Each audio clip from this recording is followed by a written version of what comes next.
Hello friends, Netflix पे एक बहुत बेहतरीन डॉक्यूमेंट्री आई है जिसका नाम है कोरोना वायरस एक्सप्लेन्ड।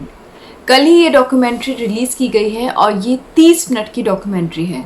ये इतनी शानदार डॉक्यूमेंट्री है कि मैं आप सभी को रिकमेंड करूँगी कि इस डॉक्यूमेंट्री को ज़रूर देखें।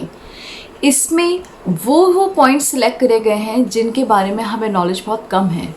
यानी कि जब हम न्यूज़ चैनल्स वगैरह में देखते हैं तो हमें बहुत से ऐसे टर्म्स हैं जो समझ में नहीं आते, लेकिन जब आप ये डॉक्यूमेंट्री देखेंगे तो आपको बहुत सी चीज़ों की क्लैरिटी मिलेगी।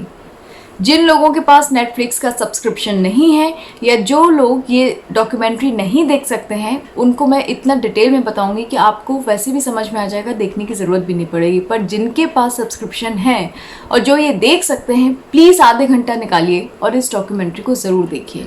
ये डॉक्यूमेंट्री जब मैंने देखी थी तो मुझे बहुत सी चीज़ें इतनी क्लियर हो गई थी जिनके बारे में जब मैं चैनल्स पे देखती हूँ तो वो क्लियरिटी नहीं मिलती। चलिए मैं बताती हूँ क्या खास दिखाया है इस डॉक्यूमेंट्री में। तो इस डॉक्यूमेंट्री की शुरुआत करते हैं वुहान से, यानी कि चाइना से। दिसंबर 2019 से चाइना में कोरोना फैल गया था। चाइना ने ये बात किसी को नहीं बताई, लेकिन धीरे धीरे लोगों का मरना शुरू हो गया। बाकी दुनिया के लोग जब तक इस बात को समझ पाते, अप्रैल तक इसने पूरी दुनिया को अपनी चपेट में ले लिया था। कहाँ रह गई कमी? बात करते हैं हम लूप होल्स की। तो लूप होल्स कुछ यूं थे कि जब दिसंबर में वुहान में बुरी तरह कोरोना वायरस ने हमला किया था और दुनिया में धीरे धीरे ये बात फैलनी शुरू हो गई थी कि वहां पर कुछ ऐसा एपिडेमिक आ गया है जिसने लोगों को मारना शुरू कर दिया। उसके बावजूद इटली खुला हुआ था। इटली में उसने धीरे धीरे अपने पैर पसारने शुरू करे। उसके बावजूद यूएस खुला हुआ था। जब तक यूएस को समझ में आया तब तक वहां पर ये वायरस पूरी तरह स्प्रेड हो चुका था। जो इस डॉक्यूमेंट्री में दिखाया गया है वो रिसर्चर्स ने ये बोला है कि अगर पूरी दुनिया में एक साथ लॉकडाउन शुरू होता तो ये वायरस इतनी बुरी तरह पूरी दुनिया में नहीं फैल सकता था, लेकिन हमने इसको बहुत लाइटली लिया। जैसे ईरान के प्रेसिडेंट ने कहा कि ये हमारे खिलाफ एक साजिश है। लोग चाहते हैं कि हम लॉकडाउन करके बैठ जाएं और हमारी इकोनॉमी ठप हो जाए।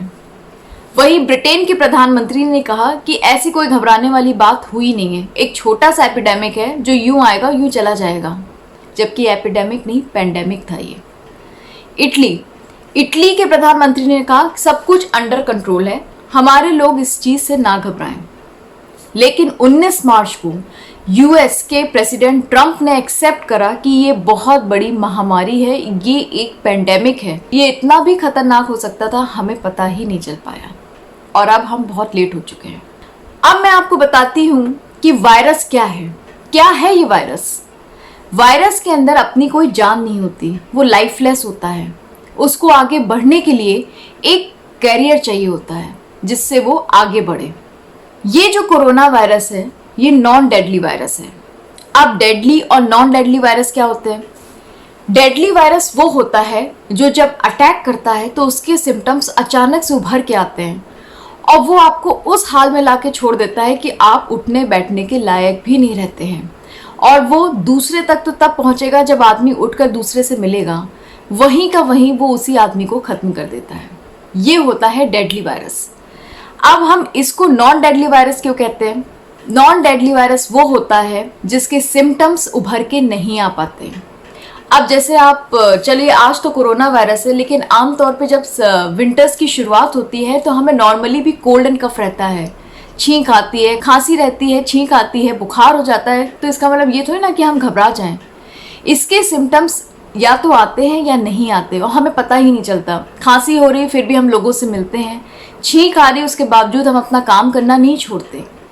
उससे क्या होता है कि एक से दूसरा, दूसरे से तीसरा, तीसरे से चौथे करके एक चेन बनती जाती है। इसको कहते हैं non deadly virus. Corona virus एक नॉन डेडली वायरस है लेकिन कंटेजियस है। कंटेजियस मतलब इसका संक्रमण एक से दूसरे, दूसरे से तीसरे, तीसरे से चौथे तक पहुंचता जाता है। अब इस डॉक्यूमेंट्री में बताया गया है कि इसका खात्मा कैसे हो सकता है। तो उन्होंने बताया है कि इसका खात्मा हो सकता है जब हम इसकी चेन को ब्रेक कर दें। यानी कि 1 से 2, 2 से 3, 3 से 4 वाली चेन को अगर हम ब्रेक कर देते हैं तो ये वायरस वहीं का वहीं मर जाता है। सबसे पहला तरीका है herd immunity. HERD, herd immunity. ये क्या होती है? हर्ड इम्यूनिटी वो होती है, मान लीजिए मुझे कोरोना हो गया है, मैं एडमिट हुई, मैं बिल्कुल ठीक हो गई, उसके बाद मेरी नॉर्मल ज़िंदगी चलने लगी, लेकिन फिर मैं एक दूसरे आदमी से मिली जिसको भी कोरोना है पर वो ठीक नहीं हो पाया है, उसका कोरोना फिर दोबारा मुझे नहीं लग सकता। क्यों? क्योंकि मेरे अंदर एंटीबॉडीज़ बन गई हैं, मैं उस कोरोना से फाइट कर सकती हूँ। और जब वो कोरोना पेशेंट मुझसे मिलेगा और उसका कोरोना मुझ पे ट्रांसफ़र नहीं होगा, बस उसी से चेन ब्रेक हो जाएगी। इसको कहते हैं हर्ड इम्यूनिटी। पर ये बहुत डेंजरस भी है क्योंकि इसमें डेथ रेट सबसे हाई होती है। हर्ड इम्यूनिटी तभी सक्सेसफुल होती है जब आपके अंदर की इम्यूनिटी बहुत स्ट्रांग होगी और आप जब ठीक होने के बाद दूसरे कोरोना पेशेंट से मिलेंगे तो आपको दूसरी बार कोरोना नहीं पकड़ सकता। दूसरा तरीका है वैक्सीन। वैक्सीन का भी वही तरीका है। वैक्सीन जब आप लगाते हैं तो आपके बॉडी के अंदर वो एंटीबॉडीज डेवलप करता है जिससे स्प्रेड होने के चांसेस बहुत कम हो जाते हैं। तो वैक्सीन का भी सेम वही तरीका है, इसमें डेथ रेट सबसे कम रहती है। ये जो चेन है इसको ब्रेक करना बहुत ज़रूरी है क्योंकि एक कोरोना वायरस का पेशेंट 2 से 3 लोगों को स्प्रेड कर सकता है। 1918 में स्पेनिश फ्लू आया था। इस तरह के फ्लू यूएस ने बताया कि इस तरह के फ्लू कोई पहली बार नहीं आया है, पहले भी आ चुका है। 1918 में स्पेनिश फ्लू आया था और उसका भी रीज़न चमगादड़ थे, यानी कि बैट्स। 500 मिलियन लोगों को स्पेनिश फ्लू हुआ था जिसमें से 50 मिलियन लोग मर गए थे। इसके भी 3 वेव्स आए थे, पहला वेव, दूसरा वेव और तीसरा वेव। तीसरा वेव आने तक ये वायरस पूरी तरह खत्म हो चुका था। कोरोना वायरस के लिए रिसर्चर्स कहते हैं कि 96% जो इसमें वायरस है वो चमगादड़ों का वायरस है, लेकिन 4% जो इसमें वायरस है वो चमगादड़ का नहीं, पेंगोलियन का है, जो कि एक एनिमल है जिसको चाइनीज खाते हैं। आप लोग की जानकारी के लिए मैं बता दूं कि एनिमल्स में 1.5 मिलियन तरह के वायरस होते हैं जिसके बारे में अभी भी हमें नहीं पता है। ये भी एक बात बड़ी पॉइंट करने वाली है कि कभी भी एक एनिमल का वायरस एक ह्यूमन की बॉडी में नहीं घुस सकता, उसको दूसरे की हेल्प लेनी पड़ेगी और तब वो ह्यूमन की बॉडी में अटैक करता है। यानी 2 वायरस मिलके एक ह्यूमन बॉडी को अटैक कर सकते हैं। फॉर एग्जाम्पल, अकेला चमगादड़ का वायरस हमारी बॉडी को अटैक नहीं कर सकता। कोरोना ने अटैक तब किया जब चमगादड़ का वायरस पेंगोलियन के वायरस से मिला और 2 वायरस मिलके एक ह्यूमन बॉडी पे अटैक कर गए।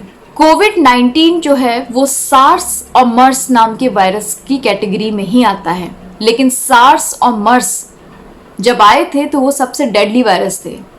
डेडली वायरस मतलब सार्स और मर्स जिन जिन लोगों को हुआ उनके सिम्टम्स इतनी बुरी तरह उभर के आए और उन्होंने वहीं का वहीं दम तोड़ दिया। डेडली वायरस, इससे पहले कि वो दूसरे के कांटेक्ट में आते, वो जिसकी बॉडी में जाते थे उसी को वहीं पर मार देते थे। कोरोना वायरस 7 टाइप्स का होता है, जिसमें से कुछ टाइप तो बहुत डेडली है और कुछ जो नॉन डेडली होते हैं वो इन्फ्लुएंजा और फ्लू की तरह होते हैं। इसको कोरोना क्यों बोलते हैं? इसको कोरोना इसलिए बोलते हैं क्योंकि जो इसका स्ट्रक्चर होता है वो एक क्राउन की तरह होता है, इसलिए इसको कोरोना बोलते हैं। और कोविड-19 इसका नाम इसलिए दिया गया है क्योंकि इसका फुल फॉर्म है कोरोना वायरस 2019। रिसर्चर्स ये भी कहते हैं कि जब 1918 में स्पेनिश फ्लू फैला था तब हमारे पास टेक्नोलॉजी नहीं थी, ना ही हम कुछ वैक्सीन बना सकते थे, ना ही हम इसके लिए कुछ इलाज ढूंढ सकते थे। इनफैक्ट एक वैक्सीन बनाने में हमें 3 से 5 साल लगते थे। लेकिन आज के टाइम में जो एडवांस टेक्नोलॉजी है उसकी मदद से हम कोरोना से fight with in a year कर सकते हैं, यानी 1 साल के अंदर अंदर वैक्सीन्स बन सकती हैं और हम इस वायरस को हरा सकते हैं। तो एडवांसमेंट इसको हराने में सबसे बड़ा हेल्प करेगा, यानी हमारी जो टेक्नोलॉजी है उससे हम कोरोना वायरस को बहुत ईजिली हरा सकते हैं। तो दोस्तों घबराइए नहीं, इस वायरस का एंड भी होगा। जिस तरह से आया है उसी तरह से ये दुनिया से चला भी जाएगा। बस आप लोगों को थोड़ी हिम्मत रखने की ज़रूरत है। मैं फिर से रिकमेंड करूंगी कि जिनके पास नेटफ्लिक्स है वो प्लीज़ इस डॉक्यूमेंट्री को ज़रूर देखें। सिर्फ आधे घंटे की डॉक्यूमेंट्री है और जिनके पास नहीं है उनको मैंने डिटेल में एक्सप्लेनेशन दे दी है। अब हम बात करते हैं कसौटी की। जैसा कि मैंने आपको पहले रिपोर्ट से बताया था कि कसौटी की शूटिंग बहुत जल्द शुरू होने वाली है, पर अभी शूटिंग्स को ऑन होल्ड कर दिया गया है। लॉकडाउन बढ़ा दिया गया है, 17 मई तक हो गया है और अभी शूटिंग के बारे में डायरेक्टर्स ने अपने थोड़े से हाथ पीछे कर लिए हैं। कल मिलते हैं एक नए सेगमेंट के साथ, तब तक के लिए बाय।